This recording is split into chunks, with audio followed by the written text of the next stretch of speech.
Great. Thank you so much, Toby, for the introduction. And thank you for everyone for attending today. So my presentation will be focusing on reporting on different tools and measurements used to detect heat strain in wildland firefighters. But before I get into the presentation itself, I think it's important to note that my research is in partnership with Ministry of Natural Resources and Forestry, specifically Aviation, Forest, Fire, and Emergency Services, which I will be calling AFS for the rest of the presentation. But the other question is that you might ask yourself why heat stress is more concerning now in occupations such as wildland firefighting because of the given risks of the occupation itself with regard to heat stress. You might be aware that wildland firefighting is an extremely physically demanding job with crew members burning around an average of 5,000 calories per day. But the most important part that is more concerning than ever before is the climate change. So I will get into the more details of how climate change is contributing to the added risk of heat stress for wildland firefighters.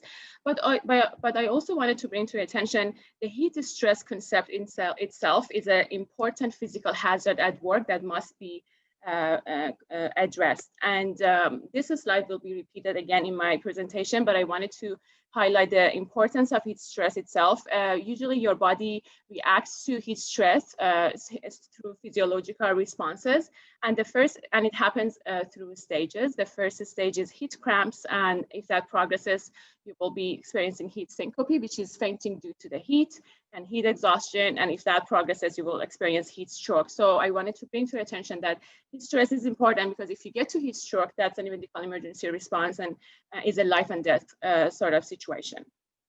So in terms of the acronyms for my presentation, doing health and safety research actually involves a lot of acronyms, and these are the main ones that I will be using throughout the presentation. AFS, as I just mentioned for you guys. There is Ministry of Natural Resources and Forestry, which I will be calling the ministry for the rest of the presentation. Wildland Firefighters, Fire Management Headquarters, and American Conference of Governmental Industrial Hygienists, which I will be calling ACGIH.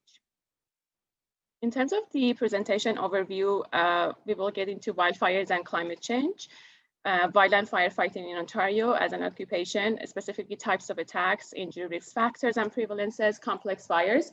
In terms of heat stress itself, we're going to talk about risk and preventions, thermoregulation, heat-related illnesses, and protocols. And at the end, research outcomes and how CROSH comes into play.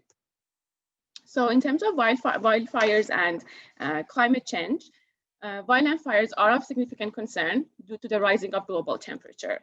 And that has consequences such as lengthened fire seasons, enhanced fire severity, increased ignition rates. And just to show you on the y-axis, there are, let's see, my mouse is the years, and on the on the x-axis you can see the years, and on the y-axis you can see the temperature. And at NASA's Institute for Space Studies, they actually have reported 2019 to be 0.98 degrees Celsius hotter in terms of globe surface temperature. And you can see, and that's with regard to the baseline here between 1950 to 1981. And in general, we have an increase in temperature of globe surface temperature. But the point of this slide is that so climate change is happening.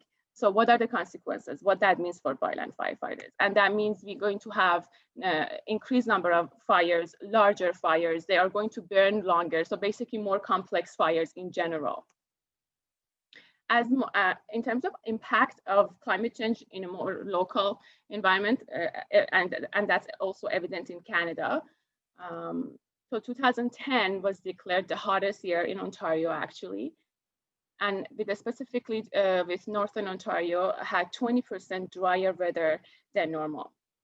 So that means we are going to have more frequent and larger fire and the fires that are going to burn for longer hours, more physical demand, less recovery, and warmer climates means that tasks are performed under hotter conditions. So in terms of wildland firefighting in Ontario, and types of attacks specifically, there are 20 bases across Ontario from which wildland firefighters can be deployed during the fire season. And there are usually three different deployment types. They're called initial attack, project fire, and fire-based. But initial attack and project fire are intense, specifically the initial attack in terms of physical activity. And to have an overview of the 3 types of deployment. So the initial attack is first response to assess fire. It's intense in physical activity. It's more stressful and intense type of all, and it's short in duration, 1 to 2 days. And the goal is to contain the fire. In terms of project fire, the fires are burning from 3 days to weeks, moderately intense in terms of physical activity. And the goal here is to actually contain the fire and more strategizing of how are they going to contain the fire actually. But in fire-based, no fighting a fire happens, reporting to fire management headquarters, perform daily fitness routines, non-emergency tasks such as equipment maintenance, prescribed burns, that happens there. But then it comes to injury risk and prevalences. And wildland firefighters are exposed to different dangers such as rough terrain, heavy equipment, long working hours, unpredictable environmental factors such as weather, fire conditions, and poor sleep. Injury rates are also high among wildland firefighters. Ministry has reported 10-year averages of 354.99 lost work days per year, and 4.6 lost time injuries per 100 workers versus 0.94 lost time injuries per 100 workers in Ontario for all workers. And to give you a context, lost time injuries are the injuries that are happened at work and they are losing time of work because of that injury. And also to provide other context for lost time injuries. So in forestry and healthcare, for example, there is only 2.25 and 1.82 lost time injuries per 100 workers in comparison with 4.6 lost time injuries for wildland firefighters in Ontario, actually.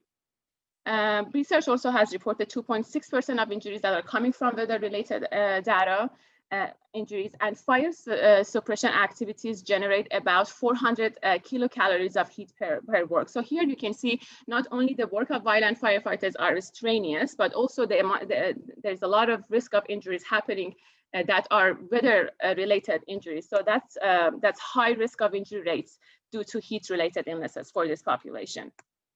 In terms of the complexity of the fires and in this workforce, so we know that climate change are changing the nature of the fires. We are going to have more complex fires. Complex fires meaning they are burning longer, they are larger fires, harder to contain, and that means we are going to need more wildland firefighters to actually fight these fires.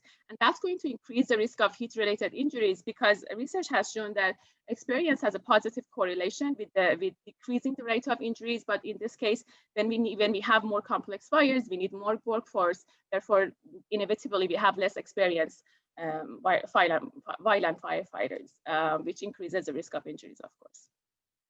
In terms of risk and prevention for heat stress itself is a net load of heat a worker may be exposed to, and it may lead to heat strain-related illnesses, which is your physiological response to heat stress. And Ministry of Labor has informed a concern around heat stress, specifically that research around heat stress is very limited, specifically for the context of Canadian wildland firefighters. You might ask what are some of the protective factors against heat stress. One of them would be physical fitness. The other one is hydration status and acclimatization, which is basically a worker gets acclimatized to the changing temperature of their environment, which is a protective factor. In terms of promoting factors for heat stress, high physical demand, as we all know, wildland firefighting is a physically demanding and a straining job. Long shift hours is another factor, and personal protective equipment, which is an added weight and as well as an added barrier to heat dissipation, which is a promoting factor again for heat strain. In terms of thermoregulation in heat stress, the body has thermoregulatory mechanisms that primarily protect against overheating, and understanding them allows us to mitigate heat stress. There are 4 physical processes that contribute to heat loss. The first one is radiation, which is around 60%, conduction, which is 3%, convection, which is 12%, and evaporation, which is 25%. In terms of cardiovascular strain due to heat overload, heat stress results in a pronounced cardiovascular strain for the body. Basically, what happens is that you start to sweat a lot, and through that sweating, you are losing a lot of fluid, and the amount of the blood that's coming back to your heart is going to decrease, and that's what we call a venous return. So when that happens, your body has to compensate for that, and that's going to be an increased heart rate in order to meet the demands of your body. But if the internal temperature continue to increase, it can lead to a cardiac arrest. So you can see how serious heat stress is. And this is in here that we can again bring the point that environmental and exertional work load increases the risk of heat stress. We know that the workload for wildland firefighter is very high, the work demand, and environmental demands are also getting worse because of climate change. And again, the risk of heat stress is increasing. In terms of the illnesses of heat-related illnesses due to heat stress, this is a familiar slide that I showed you at the beginning. So at first, you are going to experience heat cramps. Basically, in here, you are dehydrated, and you are going to experience an involuntary muscle spasm or muscle jerks. And if that continues, you're going to experience heat syncope or fainting due to heat. And why that happens is because not only is your hydration status that is low, but also your body is trying to cool you down. What happens is that the blood is going to go into your extremities, your hands and feet, and there's less blood available up here. And imagine that the effect of gravity when you're working all the time on your feet, and that's going to cause dizziness, and if progresses, syncope, which is fainting. But if that progresses, again, we're going to a dangerous state, which is heat exhaustion. In here, your internal temperature is really elevated. You have dizziness, you're nauseous. And if it's not mitigated at the right time, it can cause heat stroke. And this is a dangerous and life and death situation where your internal body temperature has reached or is over 40 degrees Celsius. Your important mechanism of heat loss, which is sweating, has stopped. And if not seek medical attention, it can cause death. In terms of protocols, you might be asking yourself, what are we doing now to actually mitigate for heat stress? When it comes to heat stress itself and regulating it, you have to take into account that there are, in general, two types of heat at workplaces. Either you are working in a place that has a more confined heat source, such as bakeries and smelters, mining, steel companies. And in those workplaces, usually they are using what's called ACGIH, a guideline, which I call them static guidelines, because it's very local. The air is more trapped, and you can actually have more concise and more precise measurements, both physiologically or giving them work to rest schedule that is very well thought through. But what happens with work environments such as AFS, it's a very dynamic workplace. And they have developed a guideline that we call it dynamic guidelines because they have to adapt to the condition of their workplace, and therefore ACGIH might be too rigid for them. So as I said, it's a dynamic work environment for AFS, and it's very difficult to have rigid guidelines, and therefore they have developed a separate heat stress guidelines, which is called heat stress field guide. This guide is very educational and is relying more on the person to either report or detect the heat stress sign, and that's where CROSH comes to play in order to develop something that that meets a middle ground between ACGIH and AFS guideline to actually decrease the risk of heat stress at work. So that's exactly what I'm going to talk about, my research outcomes and how CROSH comes into play. But before I get into that, previously our research question actually intended to measure both physiological and environmental markers of heat stress on the field in order to inform the policy and practices for AFS. But unfortunately, we all know that COVID happened and my field data collection was not possible. And therefore, after consultation, we have modified our methodologies and research objectives with the ministry. And what we have come up with is creating a report for AFS on how heat stress can be monitored in the field. And this report will summarize heat stress monitoring in the field to help AFS create a heat stress medication guide that's going to be helpful, but that's going to be done through review the literature and providing recommendations to their current heat stress guideline. And the report is going to list and critique the various methods of heat strain monitoring in the workplaces. And the results will be a summary document of benefits and detriments for the context of AFS work environment.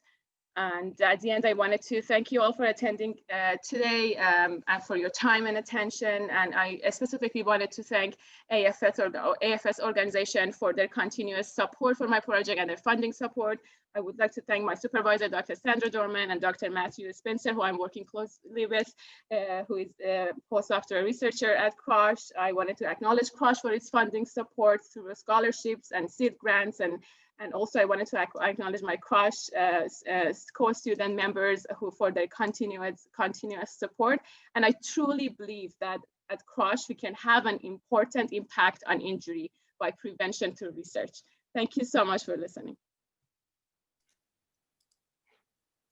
Thank you very much for sharing, Nazanin. That was excellent, and learned a lot about the very real risk of heat stress and why we need to be even more focused on it in the future. So at this point, I encourage everyone to put your questions in the question and answer, and we can understand even more about Nazanin's work on this topic. Okay, so we've got our first question in. So is there some recommendations you could give right off the bat to workers that to help mitigate heat stress in the time being? I actually prepared this slide. Let me so the report actually will be consisting of different possibilities of mitigation for heat stress. So and coming up with a recommendation is very dependent on what kind of workplace you're actually talking about. Is it more local heat? Is it more dynamic heat? But in a general context, my report will be reporting on a hybrid monitoring, for example, or an environmental monitoring, survey monitoring, heart rate monitoring, PPE, changing the fabric material actually, a skin and core temperature monitoring, heavy task activities. So it's very dependent what kind of workplace we are talking about. It could be as very efficient and quick as a survey monitoring, like ask your workers, how are you feeling? Are you dizzy? Are you nauseous? Do you feel your heart is beating faster? Or as very sophisticated as a hybrid monitoring, such as using an equi-vital, which is a system that gives you an online reading of all the different parameters, such as the skin and core temperature, your heart rate, respiration rate, which is an expensive type of equipment, but it definitely can be implemented. So it's very specific, I would say, to the workplace. Okay. That makes sense. Thank you. Next question is, are you aware of any similar heat stress research underway in other jurisdictions in Canada or international for wildland firefighters? So that's from Dr. Cole. Actually, that's a really great question. It's a very, the research around heat stress is very limited and is injuries in wildland firefighting is very actually underreported in general. So I have read through a lot of research from USA or in Canada as well, but we don't have a concrete data or granular data that's very specific to heat stress for this population. And I think the research is actually very much needed for focus and attention in order to come with more results and around heat stress. So that's my intake on that.